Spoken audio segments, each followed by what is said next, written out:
अस्सलाम वालेकुम जी, मैं हूं ज़की अब्बास। नाज़रीन, जिस इशू के ऊपर मैं बात करने जा रहा हूं, इस इशू को जानने से पहले एक बड़े अहम जो इसके दो मरकज़ी किरदार हैं उनके हवाले से उनका जानना बड़ा ज़रूरी है। जो बाइडन और मोहम्मद बिन सलमान के मसले को जानना बड़ा ज़रूरी है कि इनमें आखिर मसला है क्या ये दोनों रहनुमा एक दूसरे के खिलाफ ज़ाती लग़ज़िश रखते हैं या फिर इन मसाइल को बहाना बनाकर कोई और मकसद हासिल करने की कोशिशें की जा रही हैं। लेकिन इससे मुतालिक सवाल ये जो जन्म लेता है कि क्यों मोहम्मद बिन सलमान अमेरिका के नापसंदीदा तरीन शख्स बन चुके हैं, और इसके अलावा इस वक्त इसराइल मोहम्मद बिन सलमान को बचाने की कोशिशें क्यों कर रहा है, और इसके साथ साथ अब पाकिस्तान, तुर्की, चीन और कतर से मोहम्मद बिन सलमान ने मदद क्यों मांगी है। आखिर ये जिनके साथ वो दूरियां बढ़ती दिखाई दे रही थी, अब दोबारा से उनके साथ ही ताल्लुकात और रवाबत को बहाल करने की कोशिशें क्यों की जा रही हैं। इन तमाम तर क्वेश्चंस के आंसर्स मैं आपको इस व्लॉग में दूंगा। और नाज़रीन, सबसे अहम चीज़ जो है, मोहम्मद बिन सलमान जो हैं वो तरजीही अब इंतखाब नहीं रहे हैं अमेरिका का, क्योंकि मोहम्मद बिन नाइफ जो थे वो जो बादशाह बनने जा रहे थे 2017 में, उन्हें ओहदे से हटाया गया था मोहम्मद बिन सलमान की जानिब से, और उस वक्त उन्हें हिरासत में ले लिया गया था, जिसके ऊपर ये भी इल्ज़ाम था कि ये जो बदउनवानी और मोहम्मद बिन सलमान के ख़िलाफ़ साजिश करते हुए पकड़े गए हैं, जबकि उनकी जानिब से इस बात की तरदीद कर दी गई थी। लेकिन बरसों तक मोहम्मद बिन सलमान, अब नाज़रीन जो बड़ी अहम चीज़ है, वो अमेरिका के हलीफ रहे, लेकिन अब जो है वो अमेरिका को क्यों वो खटक रहे हैं। अल-कायदा को उन्होंने शिकस्त दी जब वो वज़ीर दाखिला रहे, और इंटेलिजेंस चीफ साद अल-जुबैरी के ज़रिए CIA से उन्होंने राब्ते किए और अपने रवाबत बहाल किए।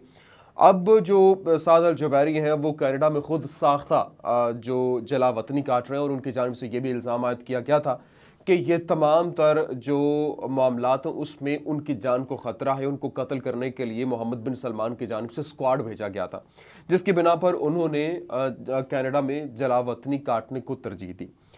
नाज़रीन, मोहम्मद बिन सलमान की ज़िंदगी का जो बड़ा ज़ख़ीरा है वो CIA के पास मौजूद है, वो किसी टाइम भी उसे यूटिलाइज़ कर सकते हैं। और जमाल खशोगी रिपोर्ट जब शाया हुई तो सऊदी अरब में खलबली मची हुई है, और इसराइल भी इस वक्त, नाज़रीन जो बड़ी अहम चीज़ है, जो इसराइल है उसमें भी शोर बपा है कि ये बेसिकली हो क्या रहा है। इसके साथ साथ जो बड़ी अहम चीज़ है, सऊदी अरब की जानिब से हमेशा से इनकार किया गया कि उसके इसराइल के साथ ताल्लुकात नहीं हैं, और इसराइल को वो तस्लीम नहीं करता है। लेकिन जैसे ही सऊदी अरब जो सियासत में हलचल होती है, तो इसराइल जो है वो फ्रंट फुट पर आ जाता है और उसके बयानात जारी हो जाते हैं, और दखल अंदाजी भी वो इन मामलात में करता है। तो इन मामलात को देखते हुए ऐसे लगता है जैसे कोई बरादर मुल्क या फिर पक्के सच्चे इत्तेहादी की जानिब से आपकी सपोर्ट की जाती है।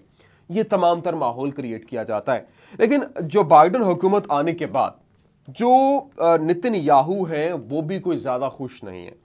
अब मसला ये है कि जो बाइडन के सदर बनने के बाद इसराइल के साथ ताल्लुकात सर्द मोहरी का शिकार हैं, और सर्द मोहरी की जो है वो जो बाइडन के इस वक्त जब वो सदर बने हैं, वैसे ही इसराइल के साथ उनके ताल्लुकात सर्द मोहरी का शिकार हैं। और ऊपर से दूसरा जो बाइडन की जानिब से एटमी प्लान में दोबारा से वापसी का ऐलान किया गया एटमी मुआहदे के हवाले से ईरान के साथ, तो उसने तेल पर जलती का काम किया है, जिसके बाद उनके ताल्लुकात मज़ीद ख़राब हुए। लेकिन इसके साथ एक और घिनौना कदम जो बाइडन की तरफ से उठाया गया, उनको ये लगता है, इसराइल को ये लगता है, वो ये था कि सदारत में आते ही जो मामलात हैं वो बड़े ख़राब हुए हैं, उनके साथ राब्ते नहीं किए गए, और यही चीज़ जो है वो सऊदी वली अहद के लिए ख़तरे की घंटी बनी हुई है, क्योंकि वली अहद के ख़िलाफ़ जो बाइडन है उनके जानिब से क्रैकडाउन शुरू कर दिया गया। अब ये जो क्रैकडाउन था वो प्लान क्या था?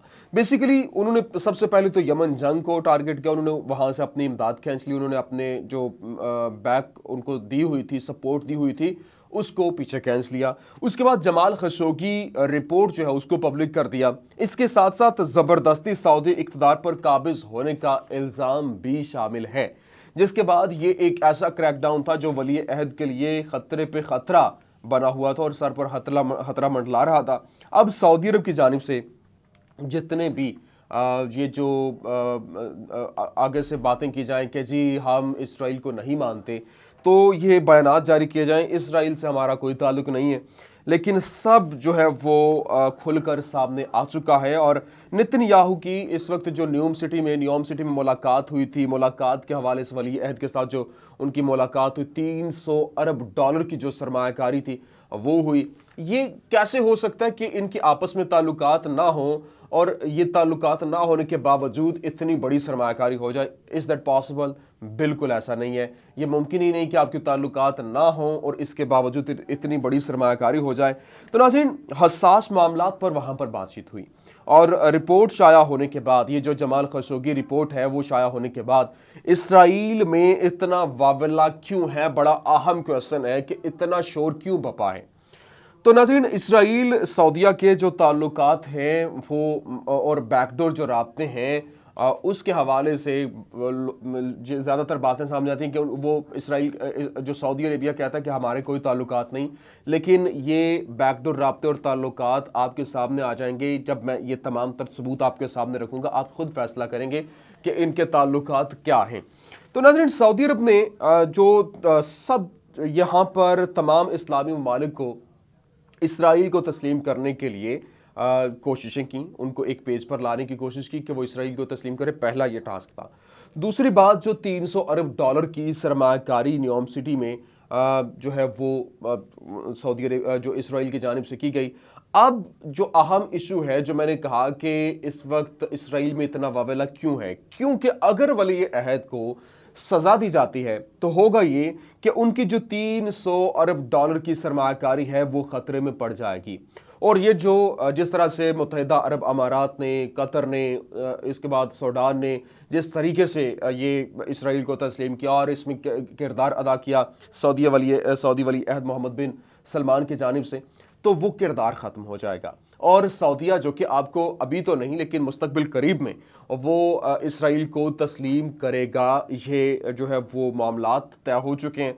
लेकिन अब जो है वो बाइडन के आगे आने के बाद वली अहद को जो हटाने का ख़तरा जब महसूस किया, तो अब वहाँ पर मामलात जो है वो गड़बड़ हो गए और बहुत टेंशन का बायस बन गए। क्या भाई होगा क्या?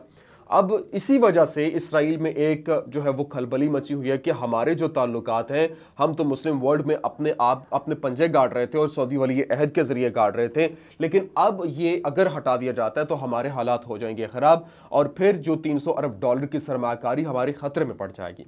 ये बड़ी अहम चीज़ है। उसके बाद नाज़रीन, अब जब हालात ख़राब हो गए तो जो शाह सलमान है उनके जानिब से थोड़ी सी हरकत की गई और उन्होंने दोबारा से पाकिस्तान, टर्की और कतर के साथ साथ चाइना से रब्ता जो है वो दोबारा से शुरू कर दिया, अपने इत्तेहादी ममालिक, क्योंकि हालांकि बड़ा स्ट्रॉन्ग इत्तेहादी अमेरिका है। जब उसकी तरफ से ये इस तरह के मामलात हुए तो उन्होंने अपने राब्ते बहाल करना शुरू किए कि किसी तरीके से राब्ते बहाल हों ताकि हालात को मज़ीद ख़राब ना होने दिया जाए। क्योंकि इसमें अहम बड़ी चीज़, जब जो बाइडन ने इनको फ़ोन कॉल की सऊदी जो शाह सलमान को, तो उन्होंने कहा कि आप वहाँ पर, उन्होंने ह्यूमन राइट्स के वायलेशन की बात की, जिसके फ़ौरन बाद वो खातून जिसने ड्राइविंग जो के हवाले से एक आवाज़ बुलंद की थी वहाँ पर, जिसको कैद किया गया था, उसे रिहा कर दिया गया। उसके बाद जो मामलात हैं, जो उन्होंने कहा कि ये खशोगी रिपोर्ट है, उन्होंने पब्लिक करने की बात की। उसके बाद उन्होंने कहा कि जितने मामलात हैं ये जो ज़बरदस्ती तरीके से अब हालात को ख़राब करने की कोशिशें की जा रही हैं, तो वो भी एक अहम मुद्दा था। उन्होंने बड़े फोकस्ड होकर बड़े ज़बरदस्त किस्म की बातें की, जिसके बाद शाह सलमान जो है वो भी खौफज़दा हुए। और अब एक और अहम और लास्ट पॉइंट जो बड़ा इंटरेस्टिंग है, जमाल खशोगी की जो फियांसी थी, उनकी जानिब से मोहम्मद बिन सलमान को जल्द से जल्द पनिशमेंट देने का, सज़ा देने का जो है वो मुतालबा भी कर दिया गया है। उन्होंने कहा कि ये मर्डर है और इसे फिल फोर जो है वो सज़ा दी जाए। अब ये नाज़रीन ताल्लुकात के हवाले से और मामलात के हवाले से मैंने आपके सामने एक आलमी मंजरनामा रखा जो कि इस वक्त वली अहद के लिए वबाल जान बन चुका है। अब आने वाले दिनों में मज़ीद जो पेशरफ्त होगी वो भी आपके सामने रखेंगे। उम्मीद करते हैं कि आपको हमारी ये वीडियो पसंद आई होगी।